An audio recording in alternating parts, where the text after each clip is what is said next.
Alright, now, story for Harry Potter and the Deathly Hallows Part 2, the video game. I'm gonna say it right here. The story, how they explained it, not the story of Harry Potter. I know the story of Harry Potter, the movies and the books, is great. But the way they explained it in this game is absolute trash. And no, I was not confused before he said that, because many people probably know that I never watched or read any of the Harry Potter movies or books. But really, the way they explained this, I was not confused. It was just bad, because this is how they would do it. Okay, Harry's trying to kill the Lord Voldemort, the evil wizard, because he is evil, killed his family, and is out to pretty much, I guess, kill all wizards or something like that. I'm not really sure. Never really read the books or movies, like I said. Or read the books or watched the movies. But the way they do this is that Harry Potter's over here. Okay, now, the next scene is he's over here. They don't explain how he got there. Oh, we have to destroy these things. Okay, I get that. He destroys them. Okay, next scene is you're playing as a different character for no fucking reason. It doesn't explain anything. It really doesn't. It just jump cuts to different things. It's like, now we have to go and do this, alright? How the hell do you know that? Because I know. Oh, alright. And it's just really bad how they explain this stuff. Alright, it's really terrible. The story in this game, not the movie, this game, is absolute trash. Let's go on to the sound, because I don't even want to explain it anymore. Alright, now the sound in Harry Potter and the Deathly Hallows Part 2, the video game, is generic, I would say. It really is. Most of the sound design is not that great. You would hear the same repetitive sound over and over again whenever you use a spell or something. It sounds really repetitive. The soundtrack is not that great at all. It's definitely not memorable. But the voice acting is okay, I would say. Most of them are impersonators of the movie actors, but I will say this, they're not bad at all.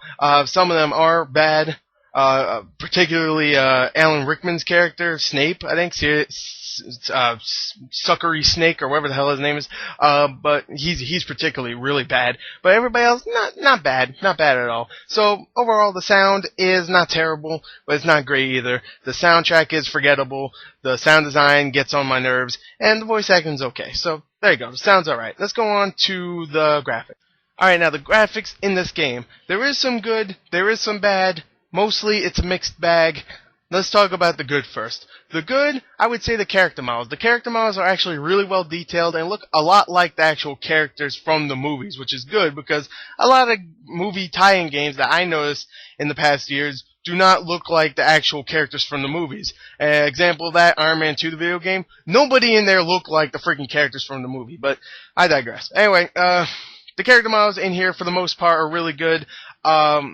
Also, some of the effects that you see, some of the spells are really, really nice, and it's really cool that every character uses a spell. Every character that you fight, every enemy, is a wizard, so at times you can see like 7 or 8 wizards attacking you at the same time with these like reds and blues, and it actually looks really, really nice. Now let's talk about the bad, though, because the bad... Okay, I'm sorry, I sighed there. It's actually not that bad. The only two things that I do not like about the graphics is some of the character models. Some of the character models do not look good. Mostly the enemies, like just the random repetitive enemies that you keep fighting. And usually that's always the same in most of these movie games, so I'm not going to fault it for that. Also, a lot of the environments, I would say pretty much every environment that you come across is very drab. It's all brown and blackish and really, really muddy looking, and it doesn't look all that appealing. The only color you'll get from this game is from the actual spells that you cast, and that's about it. And for a Harry Potter game, I know Harry Potter's dark now from the movies, but still, I would like to have more color in my Harry Potter game. Sorry. Anyway, there you go, there's the graphics. For the most part, they're good, but there is some bad. So it's a mixed bag, really. Let's go on to the gameplay. Alright, now the gameplay in this game. Think of Harry Potter as Gears of War. There you go, I just explained the gameplay, because really, that is all you do. You go through cover to cover, killing wizards with your spells. Throughout the game, you'll get different spells to use, like rocket launcher kinds, and laser kinds, and just machine gun kind, and it's just boring. I'm going to say it right here. I'm just going to lay it out right here. The gameplay is boring. At first, you'll be like, oh, the first maybe 20 minutes, you'll be like, oh, it's actually much better than the last one. The last one was freaking horrendous from the start. And this one's much better. I don't know, the cover system's better, shooting feels better. But after that 20 minutes passes, you'll be like, damn, this is repetitive. How long have I been playing? 20 minutes? What the fuck?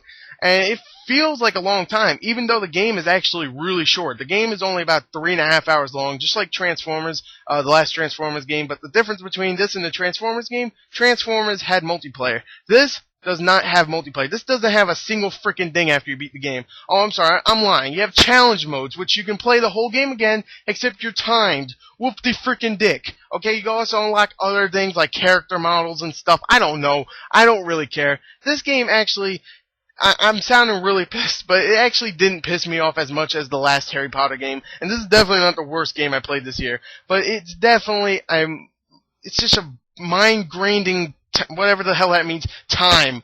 It's just not very fun. Story, they did it terribly in this game. The sound's alright, the graphics are alright, but the shooting elements and stuff is just not needed for a Harry Potter game. There's also a couple other elements, like sometimes you'll run away from stuff.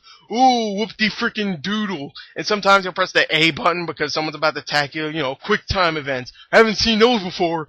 But, really, it really is a mind-numbing, that's what I meant before, experience, and I did not like it all that much. I'm not going to give it a horrible score, but I am not going to give it a good score. So there you go. I'm sorry. There is my review of Harry Potter and the Deathly Hallows Part 2, the video game. Look forward to my review of the actual movie this Friday. So anyway, there you go. Thank you and goodbye.